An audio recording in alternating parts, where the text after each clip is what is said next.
Ya, ini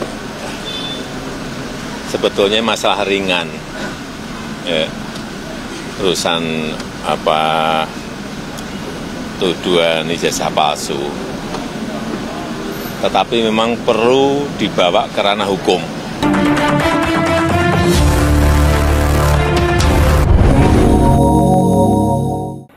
Assalamualaikum warahmatullahi wabarakatuh. Jumpa kembali dengan Banyuwangi Official. Oke, gimana kabarnya teman-teman? Mudah-mudahan sehat selalu. Dan kali ini kita mau nonton lagi, yang dimana berkaitan dengan tanggal 30 April teman-teman ya. Untuk hari ini, dimana Pak Jokowi sudah melaporkan di Mabes Polri. Lanjut, untuk videonya kita siapkan dulu dan langsung kita tonton. Dan mungkin teman-teman yang baru menemukan channel saya, yaitu Banyuwangi Official, silahkan disimak sampai habis. Oke, lanjut. Apa gitu Pak? Ya, ini sebetulnya masalah ringan, ya, urusan tuduhan ijazah palsu. Tetapi memang perlu dibawa ke ranah hukum agar semuanya jelas dan gamblang. Ya, itu aja dari saya. Siapa saja yang dilaporkan? Apakah sama dengan Nanti ditanyakan kepada tim kuasa hukum detailnya, ya. Pak, ini sebenarnya isunya udah lama, tapi kenapa akhirnya memutuskan Pak Jokowi untuk melapor? Ya, dulu kan masih menjabat. Saya pikir sudah selesai. Ternyata masih berlarut-larut, sehingga ya dibawa ke ranah hukum akan lebih baik, sehingga sekali lagi nanti menjadi jelas dan gamblang. Ijazah Pak Jokowi. Nah, itulah teman-teman ya, sedikit ataupun sekelumit tentang Pak Jokowi yang baru saja mendatangi Mabes Polri yang ada di Jakarta teman-teman. Tadi sudah diungkapkan karena sudah berlarut-larut, dan sementara dulu waktu Pak Jokowi masih menjabat, Pak Jokowi diam saja, dan sampai Pak Jokowi pensiun ataupun purna tugas, dan masalah ijazah tersebut masih ada. Nah, dari itu Pak Jokowi hari ini ataupun tanggal 30 April ini melaporkan ke ranah hukum, yaitu Mabes Polri, tentang ijazah Pak Jokowi yang dianggap palsu teman-teman ya. Oke, lanjut, ini sepertinya dari pihak UGM ya. Kita dengarkan dulu penjelasannya. Lanjut. Jokowi yang selama ini beredar itu juga memang sengaja dinaikkan orang dengan maksud-maksud tertentu dan bukan berasal dari Pak Jokowi sendiri. Seluruh analisis yang dilakukan terhadap ijazah Pak Jokowi yang viral itu tidak bisa dijadikan referensi apapun selama tidak dibuktikan bahwa itu berasal dari Pak Jokowi sendiri ya. Ada di foto ini, foto dan meterai dan capnya ini. Bahkan beberapa kecurigaan capnya kok kayak ada di belakang jasnya ya. Itu diperiksa juga dengan software. Jadi ini jasnya itu di atas ini cap. Yang mengatakan dirinya ahli digital forensik ya, Pak Rismon, dan ada satu lagi ya, melakukan analisa, mau diarahkan pada kesimpulan bahwa foto dari Pak Jokowi itu ditempelkan di atas cap, sehingga tidak ada jejak warna merah di atas foto ya. Ini pasti jasnya hilang. Ya, Pasti jasnya hilang. Betul. Tidak ada unsur merah sama sekali. Itu sudah dianalisis. Kalau udah diperbesar dan sebagainya. Tidak hanya diperbesar. Kemungkinannya ya foto orang lain kemudian ditempelkan. Tapi kan ini ada capnya yang Justru keluar itu dari foto. Capnya itu yang kemudian dianalisis. Capnya pun intensitas warna rednya dan intensitas warna hitamnya itu jelas banget tuh ada. Teman-teman yang lulus dan diwisuda di tahun 85 semuanya punya meterai. Selama masa Pak Teguh Yaakob semuanya masih pakai meterai ya. Di masa saya, masa Pak Kusnadi tahun 86 sudah nggak ada materai lagi. Fakta bahwa ijazah sahabat saya itu juga ternyata direkayasa untuk ditampilkan, sehingga sangat mungkin ijazah Pak Jokowi yang beredar juga adalah ijazah yang hasil rekayasa ya. Pak Roy dan Pak Ihsan itu saya diawasi juga hanya sekitar 5 menit. Dan itu harus cepat gitu saya foto gitu. Makanya cuma beberapa halaman saja saya ambil gitu. Cuma 5 menit lah gitu diawasi. Tayang ya, Bang Resman nggak sempat kalau waktu itu bawa scanner portable gitu, HP ScanJet gitu ya, atau Canon ScanJet gitu. Kalau sempat bawa laptop tuh, cukup halaman pengesahan tuh di scan, kita unmask, udah nggak usah uji karbon. Digital forensik lain yang ahlinya yang juga punya pendapat berbeda. Misalnya Pak Yos Sinambela ini, dia mengatakan bahwa digital forensik hanya bisa diterapkan untuk data-data yang bersifat digital, bukan data-data yang bersifat analog atau fisik. Tentu saja bisa dilakukan analisa forensik, tetapi bukan digital forensik. Jadi halaman apa aja yang Bang Rizwan foto untuk kemudian dianalisis dan kemudian bilang ini palsu? Itu Pak, tadi sudah saya berikan tadi ke lewat email ya, khususnya lembar pengesahan. Dokumen yang bersifat dengan sifat kertas seperti kertas, tinta, segala macam itu ada lab khusus forensik yang bisa menganalisa itu. Dia laboratoriumnya ya khusus. Tapi tidak dengan digital forensik. Itu bukan pendapat saya ya. Saya bukan ahli digital forensik. Saya mesti katakan itu menggunakan AI. Ya, lagi menggunakan AI.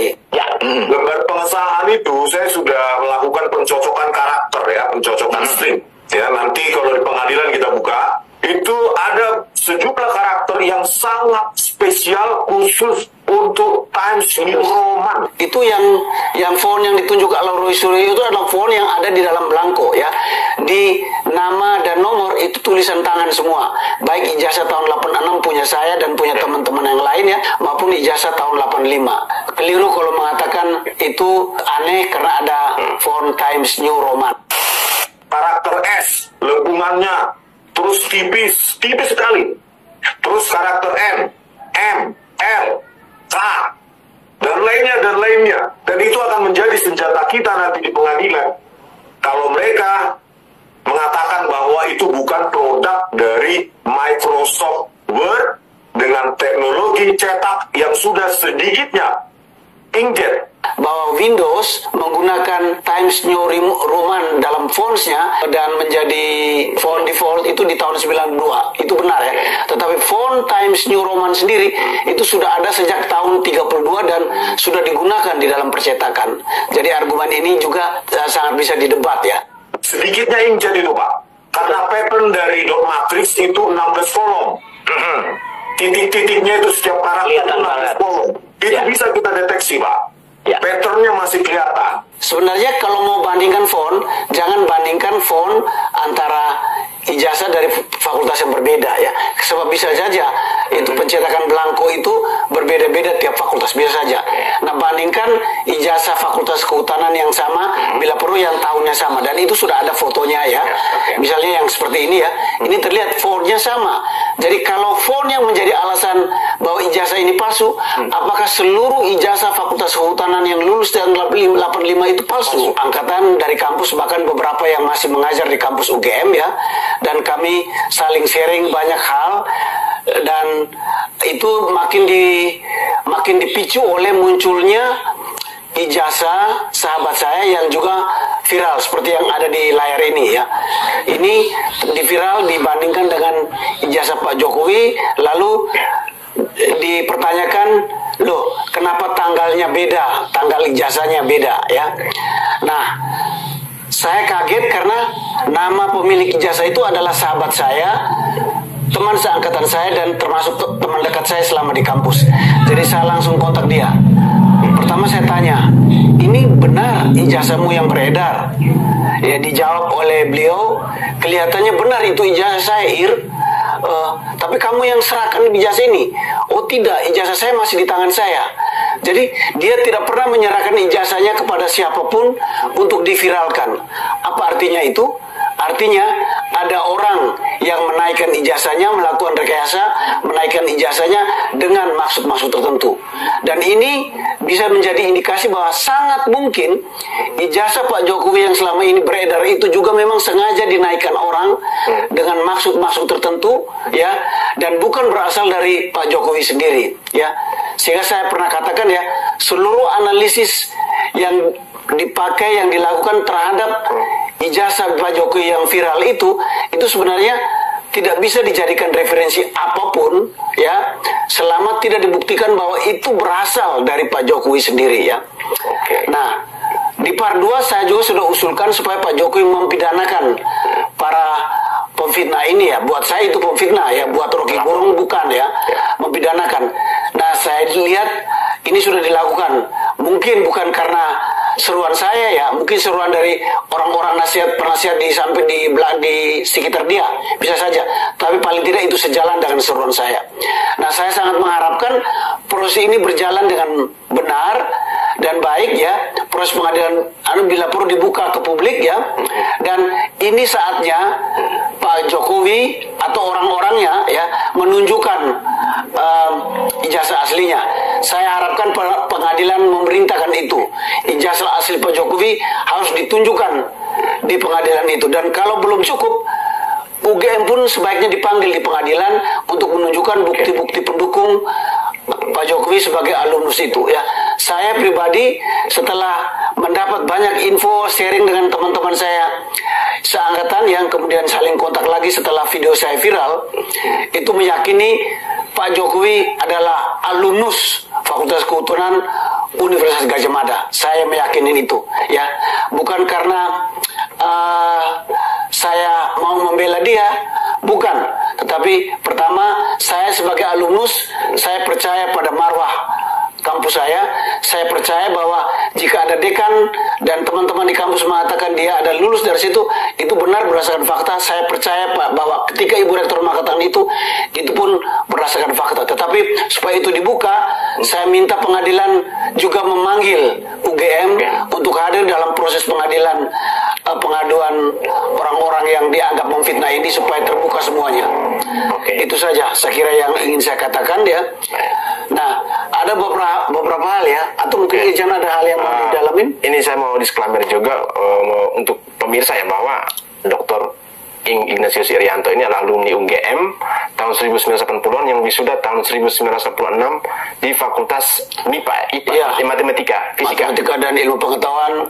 Jurusan fisika ya. Jurusan fisika. Dan ada beberapa teman angkatannya yang saat ini sedang menjadi pengajar di UGM, dan itu menjadi validasi yang kuat. Dan terus tadi dikatakan soal ada ijazah dari salah satu teman angkatannya yang menjadi pengajar di UGM, itu disebarluaskan untuk dibandingkan dengan ijazahnya mantan presiden kita Pak Jokowi sebagai pembanding. Dan dari laporan yang diberitahukan oleh dokter bahwa ijazah ini tidak mendapatkan persetujuan untuk disebarluaskan. Artinya ada orang yang sengaja mempublikasikan ijazah itu sebagai pembanding. Ya, bisa dalam konotasi bahwa ada orang yang ingin mengadu domba. Dan jika dicek dari sekian banyak pengakuan ya, bahwa sekian data dari UGM juga, Pak Presiden, mantan presiden kita alumni UGM juga ya. Tapi dalam hal ini menuntut transparansi untuk dalam proses pengadilan ya. Ada beberapa hal ya. Saya ingin juga meluruskan kesalahan yang saya buat di part 1 ya. Jadi kalau jadi saya harapkan juga teman-teman yang menonton ini coba lihat lagi part 1 dan part 2 ya, karena ini merupakan kelanjutan. Karena saya benar-benar ingin meluruskan cara berpikir. Jadi kalau data atau info yang saya sampaikan sebelumnya salah, saat ini saya ingin perbaiki ya. Nah, waktu di part 1 saya mau menunjukkan ijazah saya dan menunjukkan bahwa yang menandatangan di situ adalah Profesor Kusnadi ya. Beliau adalah guru besar hukum lingkungan, dan waktu itu saya mengatakan mestinya di tahun-tahun 80-an itu, yang lulus di tahun-tahun itu rektornya masih sama ya. Dari ijazah dari sahabat saya yang juga diviralkan itu terlihat bahwa yang tanda tangan di situ adalah rektornya Bapak Profesor Teguh Yakob. Saya mau meluruskan, tahun 85 itu rektornya memang masih Profesor Dr. Teguh Yakob, Profesor guru besar antropologi fisik ya. Jadi kalau ijazah Jokowi nanti yang asli ditujukan tanda tangannya adalah profesor yang lain, itu pasti palsu.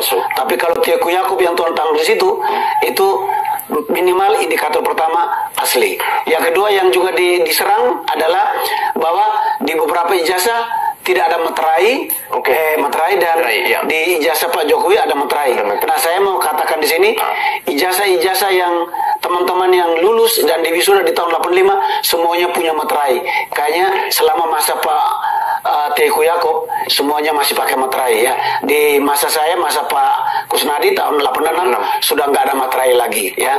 Itu. Nah juga ada beberapa hal ya yang menunjukkan, jadi selain bahwa fakta bahwa ijazah sahabat saya itu juga ternyata direkayasa untuk ditampilkan, sehingga sangat mungkin ijazah Pak Jokowi yang beredar juga adalah ijazah yang hasil rekayasa ya. Sehingga segala macam tes ya, seperti tes dari ahli yang mengatakan dirinya ahli digital forensik ya, Pak Rismon, dan ada satu lagi ya, Nah, Pak Rismond melakukan analisa digital forensik RBG ya. Jadi dari analisa yang ditampilkan oleh Pak Rismond bisa dikatakan mau diarahkan pada kesimpulan bahwa foto dari Pak Jokowi itu ditempelkan di atas cap, sehingga tidak ada jejak warna merah di atas foto. Ya, itu yang mau ditampilkan. Ya. Nah, begitu juga ada analisa dari digital forensik ya. Ya, mungkin yang mengatakan bahwa fontnya berbeda ya. Fontnya itu ada Times New Roman dan katanya saat itu belum ada ya. Nah, saya penasaran dengan ini dan saya melakukan pencarian di internet ya, lewat Google ya. Anda juga bisa lakukan lewat Google, lewat DeepSeek atau lewat ChatGPT ya. Bisa juga. Itu ternyata bahwa yang namanya font Times New Roman itu sudah dibuat sejak tahun 1932 ya. Sejak tahun 1932 itu karena kebutuhan dari majalah Times waktu itu di Inggris ya. Jadi majalah Times waktu itu halamannya menggunakan huruf-huruf klasik yang lengkung-lengkungannya banyak, sehingga itu tidak efisien dalam memanfaatkan tempat dan juga menjadi susah dibaca, sehingga majalah Times memerintahkan untuk mencari font baru supaya lebih efisien dalam halaman dan lebih mudah dibaca. Dan ada orang yang ahlinya, saya lupa namanya, Morrison atau siapa begitu, yang meng-create font Times New Roman ini dari tahun 32. Jadi setelah itu, di tahun-tahun setelah itu, majalah Times menerbitkan korannya dalam font ini. Jadi kalau tahun 30-an, 40-an sudah bisa dicetak di dalam harian Times seperti itu, apa susahnya mencetak font yang sama di dalam satu belangko ijazah ya. Jadi kalau perhatikan itu yang font yang ditunjuk oleh Roy Suryo itu adalah font yang ada di dalam belangko ya. Di nama dan nomor itu tulisan tangan semua. Baik ijazah tahun 86 punya saya dan punya teman-teman yang lain ya, maupun ijazah tahun 85. Jadi keliru kalau mengatakan itu aneh karena ada font Times New Roman ya. Benar bahwa Windows itu menggunakan Times New Roman dalam fontsnya itu di tahun 90-an ya. Resmi menjadi font font yang diinstalasi dalam komputer. Di dalam komputer itu Windows, dan menjadi font default itu di tahun 92. Itu benar ya. Tetapi font Times New Roman sendiri itu sudah ada sejak tahun 32 dan sudah digunakan di dalam percetakan. Jadi argumen ini juga sangat bisa didebat ya. Berarti apa yang dilakukan sebagai pembanding dengan timnya Pak Roy Suryo dan Pak Rismond Sianipar itu bisa dipatahkan dengan adanya status kalau mengatakan pada font ya. Pada font. Nah, sebenarnya kalau mau bandingkan font, jangan bandingkan font antara ijazah dari fakultas yang berbeda ya. Sebab bisa saja itu pencetakan belangko itu berbeda-beda tiap fakultas, bisa saja. Nah, bandingkan ijazah fakultas kehutanan yang sama bila perlu yang tahunnya sama, dan itu sudah ada fotonya ya. Misalnya yang seperti ini ya, ini terlihat fontnya sama. Jadi kalau font yang menjadi alasan bahwa ijazah ini palsu, apakah seluruh ijazah fakultas kehutanan yang lulus tahun 85 itu palsu? Karena aneh argumen itu ya. Nah, yang berikut ini ada linknya ya, silakan diklik lagi ya, diklik. Ini adalah pendapat dari ahli digital forensik yang lain yang namanya kalau nggak salah Yos Sinambela ya. Yos Sinambela, ya, dia mengatakan bahwa digital forensik itu hanya bisa diterapkan untuk data-data yang bersifat digital. Nah, oke, teman-teman. Jadi ini pembahasan dari Bapak ini ya. Ini sepertinya dari pihak UGM dan terkait dengan ijazah Pak Jokowi juga, yang dimana tadi juga ditampilkan video dari Rismond Sianipar itu, dan Roy Suryo memprediksi bahwa foto yang ada di ijazah itu adalah ditempel di atas stempel, teman-teman ya. Jadi tadi juga kelihatan yang diprotes oleh Roy Suryo. Oke, jadi Pak Jokowi sudah habis kesabaran dan hari ini juga Pak Jokowi melaporkan resmi di Mabes Polri. Oke, lanjut lagi untuk keterangan dari pihak UGM ini, mari kita dengarkan. Lanjut. Kalau data-data yang bersifat analog itu sama sekali tidak bisa diterapkan ya. Ini pendapat dia. Jadi saya kira sebaiknya kalau mau dihadirkan bagus juga kalau di pengadilan, kalau memang dari pihak yang mengatakan ijazah itu palsu menampilkan saksi ahlinya adalah digital forensik, maka perlu hadirkan juga digital forensik lain yang ahlinya yang juga punya pendapat berbeda. Misalnya Pak Yos Sinambela ini ya juga dia mengatakan bahwa digital forensik hanya bisa diterapkan untuk data-data yang bersifat digital ya, bukan data-data yang bersifat analog atau fisik. Tentu saja bisa dilakukan analisa forensik, tetapi bukan digital forensik ya. Jadi misalnya dokumen yang bersifat dengan sifat kertas seperti kertas, tinta segala macam, itu ada lab khusus forensik yang bisa menganalisa itu. Ya, laboratoriumnya ya khusus, tapi tidak dengan digital forensik. Itu bukan pendapat saya ya. Saya bukan ahli digital forensik, saya mesti katakan itu menggunakan AI. Ya, apalagi menggunakan AI. Ya. Nah, jadi silakan aja nanti dicek ke ahli digital forensik yang lain ya. Kalau bagaimana dengan pakar telematika, masih berhubungan dengan itu juga? Ya, ada kaitannya tapi tidak langsung ya. Ini soal digital forensik ini tentu saja soal menganalisa hal-hal yang berkait dengan tuduhan pidana ya. Pidana, oke. Jadi itu ya. Jadi ada banyak sekali alasan-alasan yang menunjukkan bahwa kalaupun dokumen yang sekarang beredar itu tidak asli, ada beberapa fakta di situ yang sebenarnya bisa dipertanggungjawabkan ya, soal adanya materi ya. Nah, soal tanggal misalnya ya, saya dalam ijazah itu bagaimana Pak? Jadi saya ketika melihat pertama kali melihat ijazahnya teman saya itu yang ditampilkan yang viral kemudian itu, dan tanggal di situ kalau tidak salah tanggal teman saya itu ijazahnya di tanggal 5 Desember tahun 85, dan tanggal ijazahnya Pak Jokowi di tanggal 5 November tahun 85. Nah, dalam memori saya yang memang sudah banyak lupanya ini, itu dulu wisudanya tiap 3 bulan, sehingga saya waktu itu langsung wah, kalau begitu tanggal ini palsu ini, karena ini kan jaraknya cuma sebulan. Jadi saya terus nanya teman-teman saya seangkatan itu, ada nggak yang wisudanya tanggal 5 November tahun 85?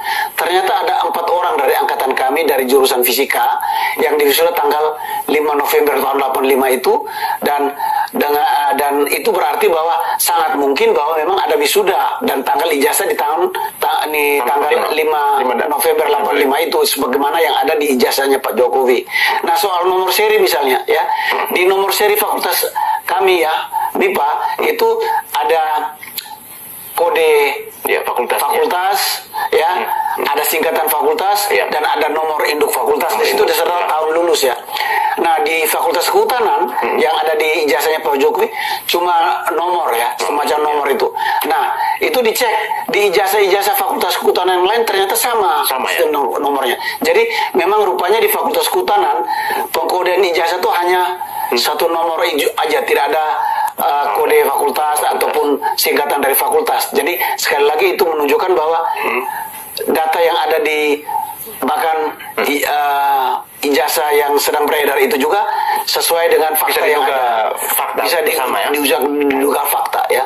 Tetapi kalau memang mau lebih validnya, tentu saja sebaiknya pengadilan ya yang sekarang sedang berlangsung ini, sudah diajukan ini, semoga itu berproses, itu mewajibkan baik Pak Jokowi maupun UGM untuk hadir. Ini seruan saya terakhir ya. Saya ingin mengajak publik semua, kita hentikan sudah komen mengenai ini ya, kita ikuti saja proses pengadilan yang akan berlangsung. Kita tuntut supaya pengadilan meminta menghadirkan saksi-saksi seperti menghadirkan ijazah, bukti-bukti ijazah asli di pengadilan ya. Nah, oke teman-teman, itulah tadi penjelasan yang sangat detail sekali dari pihak UGM, dan baru saja diterangkan juga mengenai ijazah-ijazah Pak Jokowi dan kesamaan dengan teman-temannya Pak Jokowi waktu berkuliah di UGM, teman-teman ya. Jadi semuanya itu, dan gamblang sekali Bapak ini menjelaskan dengan detailnya waktu wisuda ataupun waktu penerimaan ijazah tersebut, teman-teman. Nah, Jadi dari penjelasan Bapak ini ya, kita ambil hikmahnya. Oke teman-teman, jadi hari ini juga Pak Jokowi melaporkan pihak Roy Suryo, Rismond, Egy Sujana, juga Dr. Tiva di Mabes Polri. Jadi itulah tadi sedikit mengenai ijazah Pak Jokowi di UGM teman-teman ya, dari segi foto, materai, juga dari tanggal, dan masih banyak yang tadi diterangkan oleh Bapak ini teman-teman. Oke, ambil hikmahnya dari video ini, dan jangan lupa dukung terus Banjang Official. Terima kasih, salam sehat dan salam berkeluarga. Assalamualaikum warahmatullahi wabarakatuh. Thank you.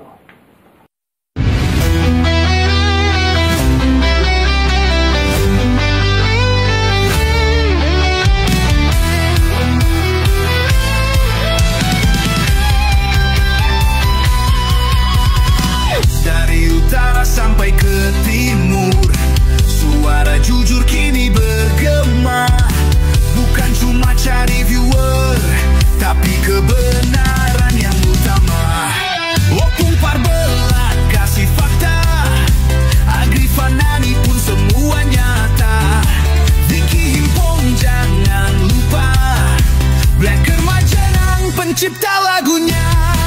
Kami adalah YouTuber Nusantara, bersatu untuk lawan hoax bersamaan.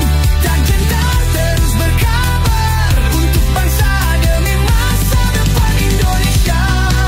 Banyuwangi Official ayo maju, AR Mahmud ilmu, Fam Project Sirait Media, kebenaran selalu juaranya. Rainaldo Bastanto bicara tegas, Rainaldi SB tak pernah lepas. Moto B kreatif penuh ide cerdas, Kendra update info paling jelas. Bukan sensasi, bukan tipu daya, kami berdiri untuk berita nyata. Rakyat butuh cahaya, dan kamilah yang pertama. Oh, kami adalah YouTuber Nusantara, bersatu untuk lawan hoax bersamaan. Tak gentar terus berkabar untuk bangsa demi masa depan Indonesia. Bersama rakyat kita kuat, saring dulu sebelum sebar. Cinta damai benci hoax, kami YouTuber cinta Indonesia. Kami Jokowi lovers, bersama Prabowo